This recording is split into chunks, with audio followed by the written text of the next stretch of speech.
কথা হয়েছিল। মা কেন মানুষ হতে বলে আমি কি গরুনি, বাবা কেন মানুষ হতে বলে আমি কি গরুনি, এখন বুঝি কেন বলেছিল, কেন জবাব এখন পায়।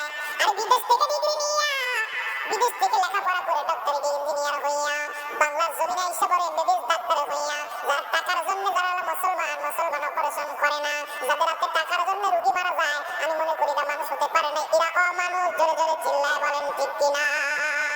এই এখন বুঝি মানুষ কেন হতে বলেছিল, বড় বড় ডিগ্রি নিয়ে আমার দেশের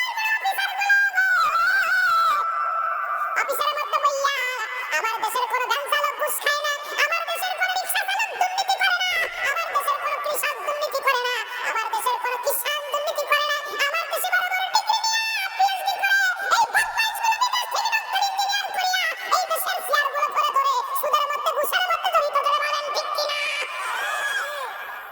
রাগ করেন, কথা বলেন, রাগ করেন। বিদেশ থেকে ডিগ্রি আইনিয়া অফিসে বইয়া সরকার 1 লাখ টাকা বেতন দেয়, 50,000 টাকা বেতন দেয়, তারপরে ঘুষ ছাড়া কলম চলে না। এই মানুষগুলো ওরা কি মানুষ হয়েছে না মানুষ? যুবকরা মানুষ হয়েছে না মানুষ? এই বড় বড় ডিগ্রি নিয়ে আমার দেশে বড় চাকরি করে মুসলমান, আবার দেখি অনেক পুলিশ ভাইরা 20 টাকা ঘুষ নেয় রাস্তায় দাঁড়ায়, এরা মানুষ হয়েছে না মানুষ? কথা কয় এই 1 মণ দুধের মধ্যে যদি 1 ফোঁটা পান কি পড়ে চুনা পড়ে মুসলমান, পুরো দুধটাই নষ্ট হয়ে যায়।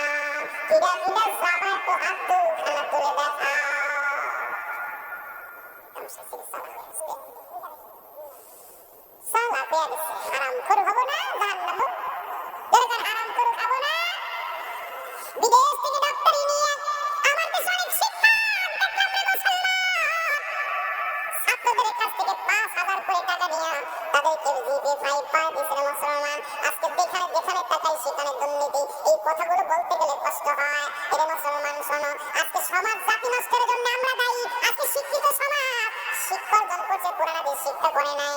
আজকে কোরআন হাদিস যদি শিক্ষা করতো ওই ব্যক্তি দুর্নীতি করতে পারতো না, যদি এলেম চর্চা করতো, যদি কোরআনের জ্ঞান থাকতো, যদি হাদিসের জ্ঞান থাকতো, ও জীবনেও কোনোদিন সুদ ঘুষ খাইতে পারতো না। আসলে পিএইচডি ডিগ্রি নিয়েছি, বিদেশ থেকে ডিগ্রি আনছি, কোরআনের ডিগ্রি নাই, হাদিসের ডিগ্রি নাই, এই জন্য মানুষ হতে পারি নাই, অমানুষে ভরপুর দুনিয়ায় ঠিক কিনা।